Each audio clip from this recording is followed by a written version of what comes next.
I think one can also detect in your early work, in your video work, a certain procedure of moving in time and space, from which emerges a kind of specific relationship to history.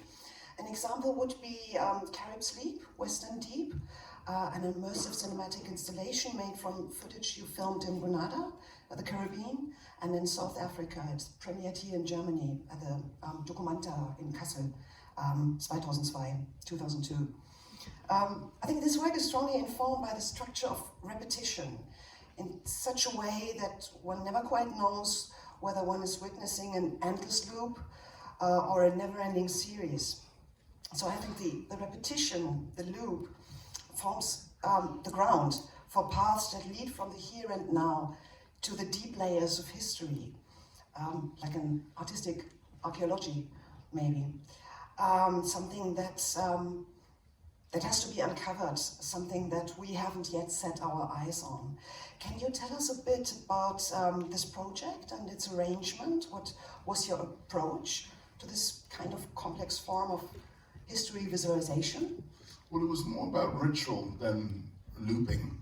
I think, when you wake up in the morning, you wipe the sleep out your eyes, you stare at the ceiling for a minute, you throw the covers off, you get out of bed, you go to the mirror in the bathroom, look at yourself, you look at your teeth, you pick up the toothbrush. Rituals, it's almost like dance, it's almost like a wonderful, beautiful choreography. And with Western Deep, the seed of the project was about descent. And I was very much interested in the whole idea of descending. And then I was doing some research and I found that the deepest elevators in the world are in this place called, in South Africa, just outside of Cape Town. And the mine was called Western Deep. And it was like 3.5 kilometers underground. And you obviously don't have the elevator going straight down. You have to sort of stagnate it, otherwise it will collapse. And you go down, and there's a train, and you go down, there's a train. And at any one point, there'll be 5,000 men underground at the face of this gold mine. And I just thought, interesting, the whole idea of economy and minerals and wealth. I mean, the fact of the matter is, gold is not rare; it's just difficult to get. And that's what makes the economy of gold. So I was just very fascinated with that, and I did as much reason as I could. But when I got there, I didn't imagine I would see what I saw. I mean, one of the scenes in the film, in the artwork, is of these guys.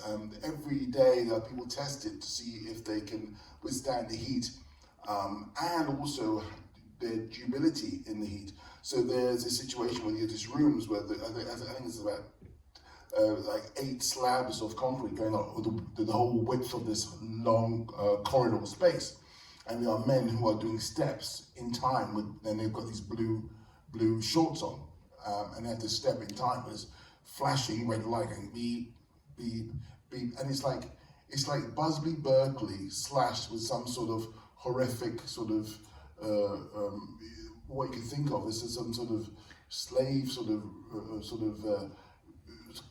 image. It was shocking, but this was sort of the norm to see if people could withstand. And these guys were not from South Africa; they were from neighboring African countries. And that test was a test if they could survive or not, and also a test of their life if they could actually, go on. Because if they didn't pass the test, well, that was it. That was the end of their employment in that mine. And it was horrific, but at the same time, it was just odd. Ritual.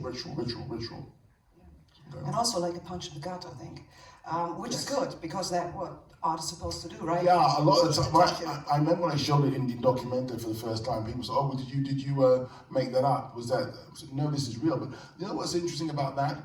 It was not shocking for anyone at all. At the end of the day, I thought, okay, this is going to make a lot of people think and how can I say, act or discuss. Nothing of the sort. It wasn't? No. How come? I think because we're all numb, aren't we? I mean, even if it's something which is, just numb to it. But listen, we can talk about other things which maybe make us unnumb later, like George Floyd. But listen, that's not a question. It's not a thing completely different. Let's talk.